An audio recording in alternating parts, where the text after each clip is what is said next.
Before we can get into it, we have to talk about my lack of self-control. It's 1:30 in the morning and my dumbass decides, hey, let's start studying a new language, because midnight, of course, is the best time to make any decision. But as dumb as it was at the time, it's definitely a decision I don't regret, spending my time immersing myself in this language and learning more about the country and culture from which it came. I definitely learned a lot. I learned a lot about myself and my study habits and what works for me, being that I've been out of school for a while. I also learned a lot about a country that I really didn't know anything about going into it. About all I knew was that it was in Southeast Asia. I definitely don't regret investing myself and my time into this language, and I really can't wait to invest more, but we will get into that.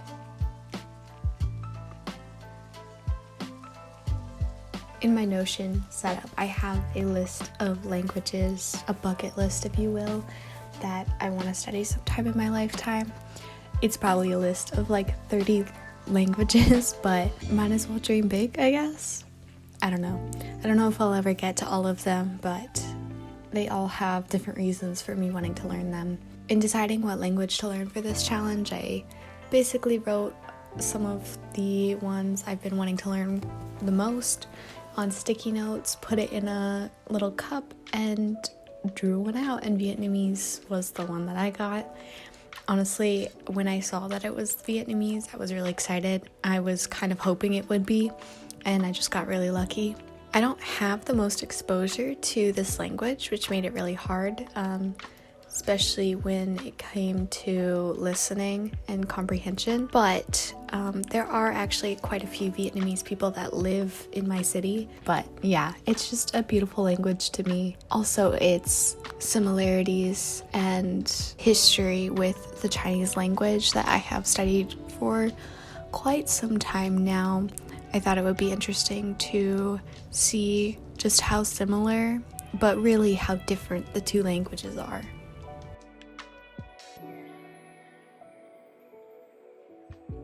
I started with a quick little Google search, basically anything I could find about the Vietnamese language. I just wanted to, know what I was going into first, have a little bit of background knowledge. I then started looking for resources. Going into the challenge, didn't know how much time or energy I wanted to invest into this challenge. I knew for the next 2 weeks I wanted to study as much as I possibly could, at least a couple hours a day, but I didn't know if I was going to take it beyond that. I wasn't setting any expectations, just because I wanted to enjoy the 2 weeks without any strings attached. Times pressure makes it impossible to do anything.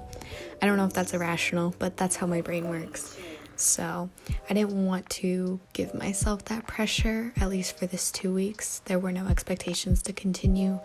But now that the 2 weeks are up, definitely going to be continuing with this language. I had a lot of fun. I found quite a few free resources for learning Vietnamese. I will be linking all of the resources I found down below just in case it would help any of you. Going into this challenge, I had the mindset that I think developed from watching a little bit too much language learning content on YouTube, that apps like Duolingo or things like that were not going to help you learn a language, and therefore you were wasting your time trying to use them. But it turns out it's one of the most helpful tools for me when studying a language. I have found that Duolingo, despite all its faults, helps me get motivation to start learning. It's a great way to start off my language learning session, so I can ease my way into it with something a little bit easy, something a little bit gamified, if you will. I tend to have a huge mental block before starting a project or starting to study, but once I get into it, I start to have fun. So it's just getting over that initial hurdle that's really the challenge for me. And Duolingo or any kind of game app that helps you learn a language really helped me with that. I decided that I was going to not worry so much about whether or not the process was the right process, but worry about whether or not I was enjoying the process, whether I felt like I was learning something.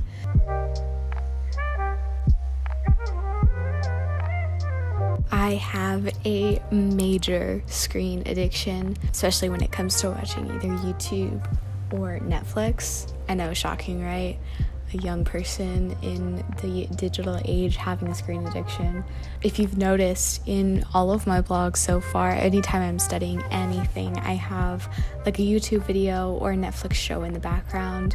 That's just because my brain never shuts up, and it helps to have some outside stimulation, I guess, or at least that's what I told myself, and it's worked for my own personal study projects where I'm not on deadlines, so not being entirely focused isn't a huge issue. But I'm going to be starting my freshman year of college soon, and I would like to not take 8 hours a day studying if I don't have to.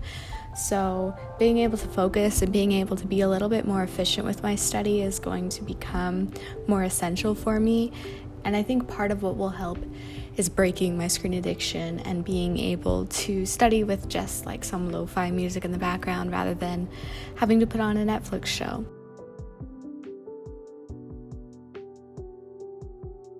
So did I magically become fluent in Vietnamese in 2 weeks? No. Did I even come close to being able to hold a conversation? No. But I don't think that was ever the point. The point was low expectations, but trying, you know? Xin chào, tôi tên là Bella, tôi là người Mỹ. Yeah, I think that's it. Mine empty, but that's okay because I do feel like I learned a lot, and I'm really excited to continue studying Vietnamese and actually get to holding a conversation. In not placing too much pressure on myself to improve quickly, I think I learned a lot about myself more so, and I got to learn a lot about the culture as well. I found a really great Vietnamese YouTuber who talks a lot about her country's politics and government, which is something I'm really interested in. Her videos are in English, but they are definitely really informative. And so I had a lot of fun watching her, and I learned so much, especially being born and raised in the US, a Western imperialist nation. Definitely something that I've been striving towards, to kind of unlearn a lot of what we are fed growing up about the rest of the world. The goal was never to become fluent, but I'm very happy with the progress I did make. I hope this video was entertaining. I have no idea. It's taking me hours to edit it, but definitely worth it. I'm enjoying how it's turned out, and I hope you do too. But thank you. I will probably update on my Vietnamese progress once there is more progress to update on, because I am invested in this language now. No going back. I'm stuck. But thank you. I love y'all. Bye.